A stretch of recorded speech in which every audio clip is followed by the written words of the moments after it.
up. I went from this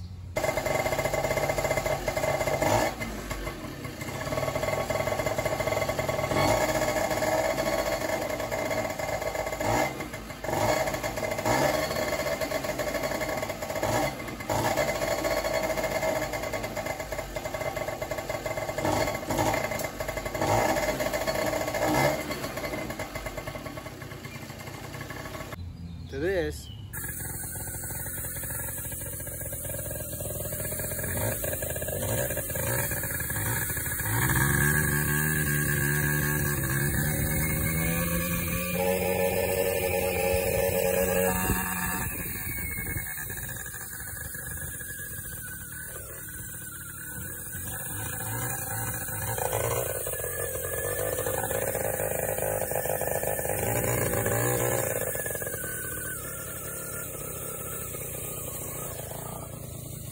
This thing is not happy at all.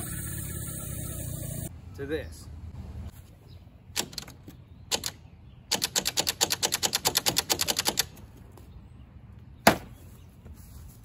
That is the sound of a locked up motor. The kickstart won't even budge but a quarter of an inch. I'm not even gonna try the electric starter because that sound is, I don't even want to do more damage than I did. So yeah, guys. So from that video, you can see that it was sounding horrible from that second clip. And in my 4-stroke mind, I was like, oh, it's the transmission. The belt is squeaky. Oh, well, let's just see what we can tune. No. So that, ladies and gentlemen, was the sound of the piston melting to the jug. So how did I do that? Well, like I said, I know 4 strokes. I know the problems. I know how they work, how they function. 2 strokes are a new thing to me, right?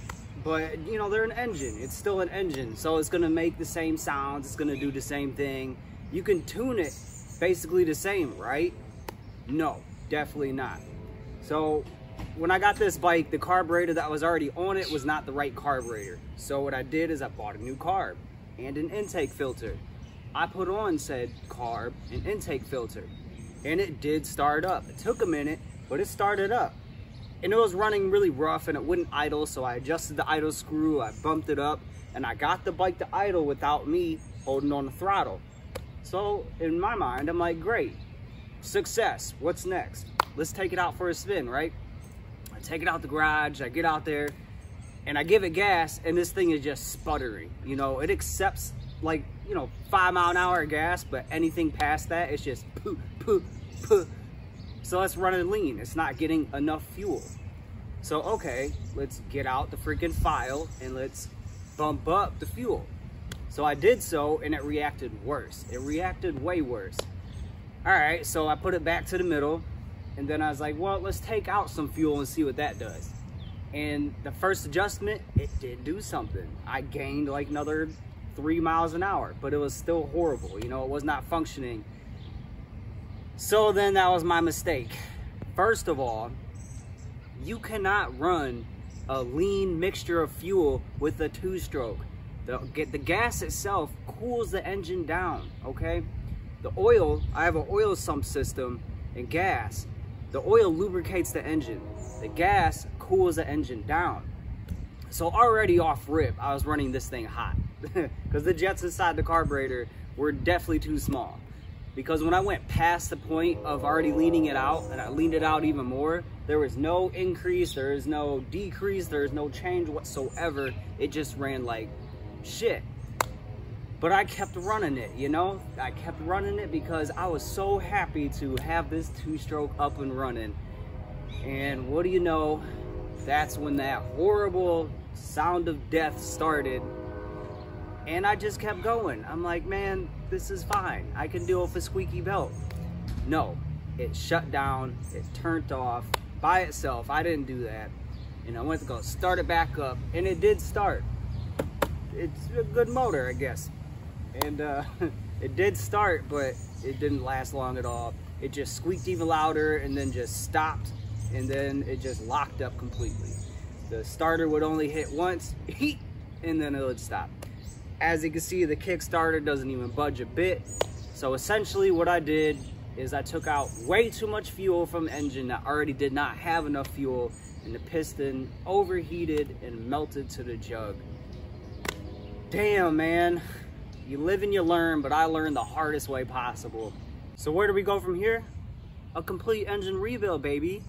Top end, bottom end, crank, 70cc kit, intake, carburetor, intake filter, exhaust, gaskets, bearings, seals, reed, everything. Veloci, Polini, Technogas, Yasuni, whatever.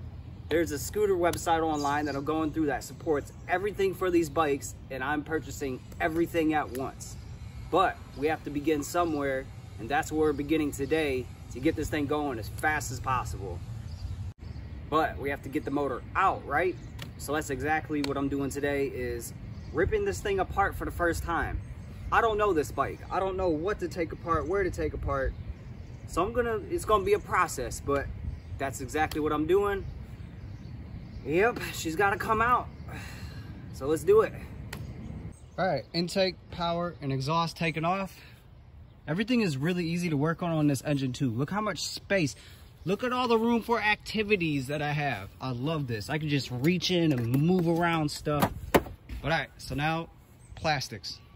Oh yeah, stock Vento R4 pipe for sale too. There's gonna be a lot of stock parts for sale here.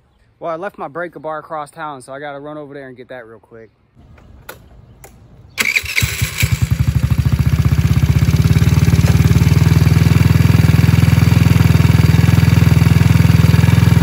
All right, I'm back. Let's resume. All right, the plastics, rear wheel is off. I got the rear brake disconnected over here. So now I am working on all the wiring. But everything is really simple in this bike, actually. That's what I love about this. That's what I'm learning. The build quality is top notch too. But everything is super simple and laid out for you. It's not complicated, but making progress. All right, all the wires are disconnected. We got this goes to the flywheel. We got the starter. Those are the only two things connected to the motor, and they're free. We got the throttle cable off at the bottom. We got the oil line disconnected. Everything we need is separated and organized. The only thing left at this point, and this is the point where I don't really know yet. So we got to take off the rear shock, but you know, that's easy and self-explanatory. Just, you know, pop that bolt off, boom. But under here, we have the bottom of the motor connected to this kickstand, which is holding this bike up. So either A, I put it on this kickstand, which will lean it, but it'll be stable enough. But getting this out, there's a little clip here because it connects underneath right there. And then there's an engine mount on top. So you got an engine mount on top, but that's self-explanatory. But this is the problem. So obviously I'm gonna go from bottom to top. But this is the main focus right now. So all that's left to take off is 1, 2, 3, and this motor should pull and disconnect. Well, a little bit of ingenuity and some improvising, and check it out. Look at this. Where is it at? That came out. Rear shock came off just fine. A little bit of a slip right there with the oil. I had it in a glass container. Don't do that. But boom, there she is. Out the bike, ready to be worked on. Kickstand still holds up, connected to the engine. I think that's so cool. And I got a little wood block under there to protect it. But yeah, she's ripped out. She is gone. All right, guys, so that's where I'm gonna end it off today. What an adventure. What a freaking turn of events.